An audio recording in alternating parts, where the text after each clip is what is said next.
Man, I feel amazing. You know, I arrived to Edmonton last night, 1 a.m. It's very cold, I was going but to ask, how's Canada? As a it's, guy from it's Mexico, how's Canada? it's cold, man. It's very, very cold. Already? It's So in late that night, October. I've been at the hotel all day today, but Yeah. when I arrived, it was like 34 Fahrenheit, I Oh. think so. So it was kind of cold. But I mean, I like the environment. I like the look, the picture of the city is very nice. Yeah, and that's cool. Like you've gotten to fight all around the world and now to go to another place that you can kind of, add to the resume of places you Exactly, fought. man. It's pretty cool. Just put marks around the world. Absolutely. All right, talk to me about Amir. He is somebody I know that the UFC believes is a very talented fighter. You're two, he's three. Just talk to me about what Amir the challenges he presents as you all are about to do battle on the second. Yeah, no, I mean, he's an amazing fighter. He's a very good fighter, very talented, very motivated. I mean, I know he understands if he beat me, he's gonna be in the conversation for the title next, you know? So, with that being said, at the same time, I feel motivated as well. I try to never depend about motivation because uh, I feel motivation is just like a little punch of energy, you Yeah. know? So it's more about my discipline. I Right. feel very confident about my plan, about what I want to do in my career. What is my biggest goal in this? So man, I feel just ready to fight. I take a little break of competition, nothing crazy, no more than a year, just a few months, but just don't think about competition. Don't think about my next fight or my next opponent. Help me a lot to improve my general wellness.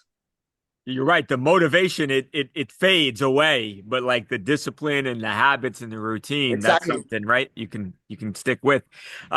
What is the goal, Brandon? The larger goal. I know you want to go in there and you want to win this fight. You've been champion. You've been a part of some of the biggest fights that this division has ever seen. I mean, you've accomplished so much. You've made history in the UFC. What do you wish to accomplish here? Man, I want to be one of the best. You know, I want to be of the history of the flyweight division. Uh, I won the title twice in the past, but I feel I have to do a little bit more. You know, and at the same time, that is gonna help. Is gonna keep helping the Mexican fighters to open more doors for them and just open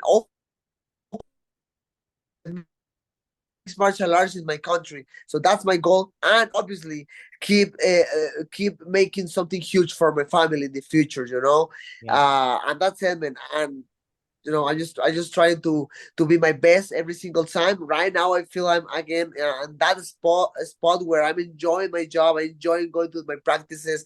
This last training camp was insane. Was very cool. I don't have like any complication, any injury. I spent a lot of time in Las Vegas in my home with my wife and my daughter. So man, that was amazing to me. What would it mean to be champion again for a third time? I mean, it's hard, and you hear some fighters say to achieve champion level as a fighter, and then to lose and to come back is even harder. But for you to have already done that, and now to be chasing that for a third time, what would that mean to you? Man, that make keep me dreaming to be the best. You know, I know it's hard. The last one I think was Adesanya trying to take the middleweight title back, and he was very short.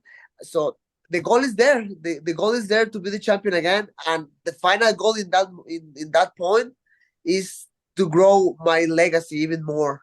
You know, I feel like Brandon Moreno, again, like I said before, like I think I have more to do in this sport. I have a lot of hunger to success, and Amir is an interesting fight to me because I think this is gonna be another highlight in my career. Brendan, before you mentioned, just how important your career has been to Mexican fighters, and we know like representation is really important. Have you heard from a lot of fighters, Mexican fighters, whether they be male or female, that have told you about how important you've been to their career and how important your success has been to them as fighters? Yeah, I mean, obviously, yes, you have the conversations with different athletes, and they give you all the thoughts about my career and all the hell. I mean, I don't know. I'm trying to be very humble talking I know about you that, are, but you're also very important, though. That's a fact. So that's a weird combination, right? Because I want to keep humble, but at the same time, I want to keep open doors for all the fighters that are coming. So I don't know, man. I just feel very grateful to have this opportunity and be the first Mexican world champion and be the first this and that. I mean, that's very cool. Now, I know, speaking of the championship, obviously we know Pantoja now, and he's got a fight against Azakura, who, of course, is a champion, but not in the UFC. Are you annoyed by the fact that he has come right in and gets a title shot, Brandon? Man, I don't care. Obviously, I don't care right now because I'm not in the conversation for the title right now. Maybe after to beat Albasi, maybe we can talk a little bit more. But Yeah. right now, what Pantoja is doing is not my problem. He's gonna have an interesting fight against Kaya Sakura. I met him like 2 years ago. I think so. He's a good fighter, very skilled fighter, and that's it. We have to enjoy that fight December 7th, I think so. So right now, I don't care. After, to get one or two victories in a row in the future, we can talk about it.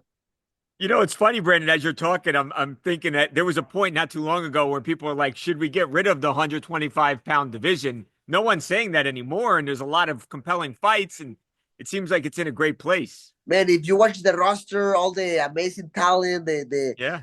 the I mean, the top five right now, like Brandon Royval, Armir, myself, Pantoja's a champion, Yeah. and you watch the new generations like Tatsuro Taira and other younger fighters are coming recently. Man, I mean, their flyweight division is on point right now. Yeah. I know you're still young, you're only 30 years old, which is crazy. Do you think at some point you'll ever move up to 135, or is 125 your home and that's your division and that's where you're going to stay? Man, a lot of people ask me that. So being honest with you, I feel like every training camp and every year, my body start to have some extra problems cutting weight, according to Yeah. 125. And I'm not gonna lie to you, but no, I mean right now I cut like a right amount of pounds. I cut the right amount of water, so I feel amazing every time I step on the octagon. Talking about my body. That's great to hear. Last thing, and I know you got to run. If Amir is watching this, is there a message that you would send to him as we're just a few days away from this big fight? Man, nothing. I'm just expecting the best Albasi ever. Again, I said this before. I know he's very motivated. I know he wants to beat me. I know he want to make some legacy for himself. But man, I'm ready, man. I'm ready. I love how I feel right now. I feel my energy very high, and that's it, man. I think that's gonna be amazing for the Canadian people here in Edmonton.